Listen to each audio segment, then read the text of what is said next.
আজকে আমি এই মদের দোকানে কেন আসি আপনাদেরকে সবকিছুই জানাবো। এই বিষয়টা শুধু একমাত্র ছেলেরাই বুঝতে পারবে, এই বিষয় কখনোই একটা মেয়ে বুঝতে পারবে না।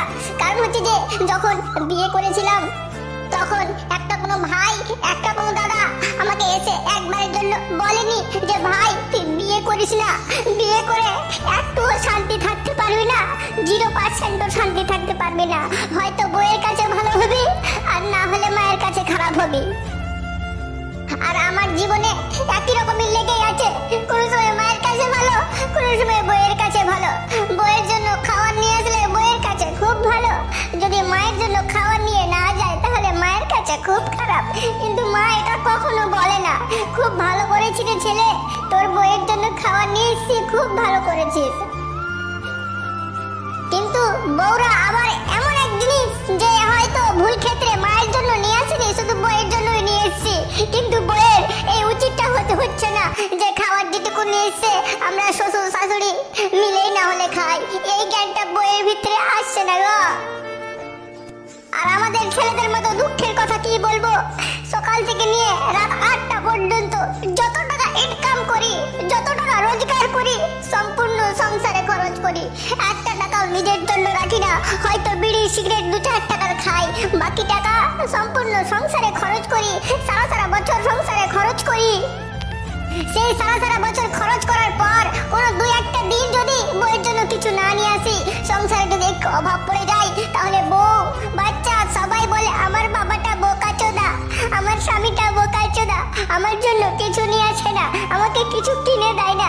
কিন্তু শালীর একটা খেয়াল হয় না, তাকে আমি সারা বছর দিয়ে আসলাম, সারা বছরের মধ্যে 2টা দিন একটা মানুষের কাছে অসুবিধা হতেই পারে, এই জিনিসটা একটা মেয়ে মানুষ কখনোই বুঝতে পারে না। মানুষ বলে যে কোনো কাজ হোক, যে কোনো ঝগড়া আর কিছু হোক, বউকে সবসময় ভদ্রভাবে নম্রভাবে বুঝিয়ে বলতে হবে, কারণ মেয়েদের বুদ্ধিগুলো অনেক কম। আমি এখানে বলবো, আমি এই কথাই একটা কথা বলবো, মেয়েদের বুদ্ধি কম।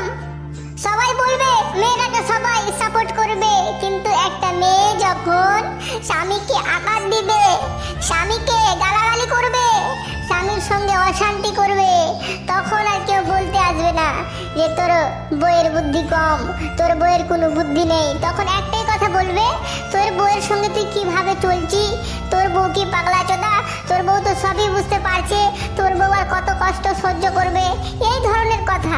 মানে ছেলের জীবনটা, ছেলের মনটা কি, ছেলের মনে কি ঘুরছে, এই জিনিসটা বোঝার মতো কেউ নেই।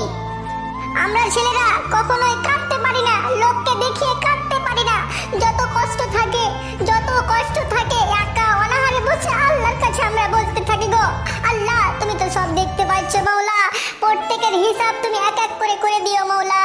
আমি ছেলে নিজে যত ইনকাম করেছি মাওলা, দেখো মাওলা, নিজে একটা সেন্ডো গেঞ্জি পরে আছি, যত টাকা রোজগার করেছি বউ বাচ্চা সবাইকে উপরে সম্পূর্ণ খরচ করে দিয়েছি।